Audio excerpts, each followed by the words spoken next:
been kind of obsessed. Oh, my name is Joel Calderon, and I have something to say.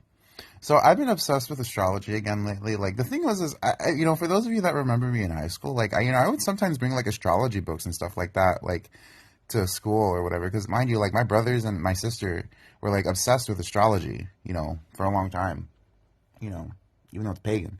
But regardless, I'm just kidding. But regardless, like I think that's something that people liked about me because I think when you're that young and impressionable, like you're trying to find yourself, and it's like astrology is such an easy answer, to just like emulate like what the traits are of like.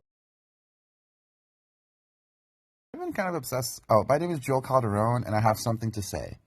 So I've been obsessed with astrology again lately. Like the thing was, is for those of you that remember me in high school, like I would sometimes bring like astrology books and stuff like that, like to school or whatever. Because mind you, like my brothers and my sister were like obsessed with astrology, for a long time.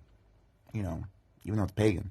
But regardless, I'm just kidding. But regardless, like I think that's something that people liked about me because I think when you're that young and impressionable, like you're trying to find yourself, and it's like astrology is such an easy answer, to just like emulate like what the traits are of like each sign, right? Because it's just because they're just buckets, right? Because if you think about it, like they're just energies, right? They're just different, like they're basically energy buckets that we put people into, right? But it's a natural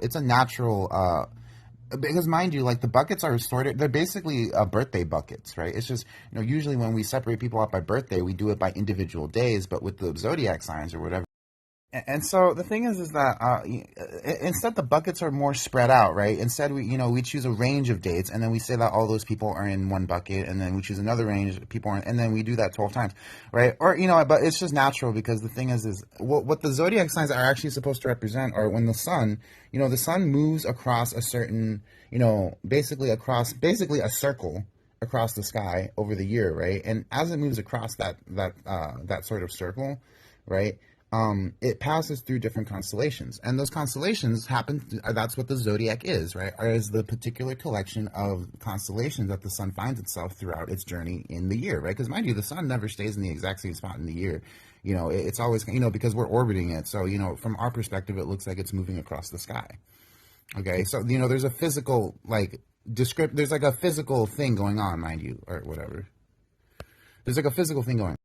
Ultimately, right, people, I mean, that's the thing. This has been the case for thousands of years. Like the sun has always moved across the same fucking 12 like constellations, for the last 2,000, 4,000, probably 18,000 years or something like that, right?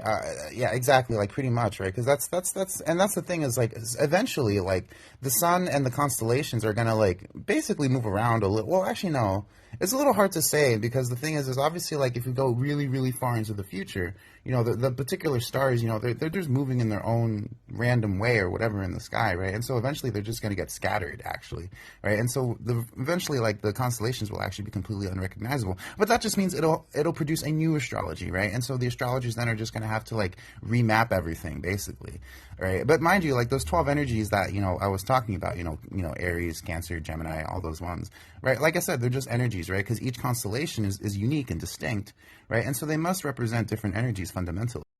And that's why it's so compelling to a lot of people because mind you, it's not really a religious belief well, obviously it was religious for a long time because people used the sky to basically prophesy stuff, which is a big no-no in a lot of religions, right? Like you're not supposed to be like a prophet or whatever or anything like that, right?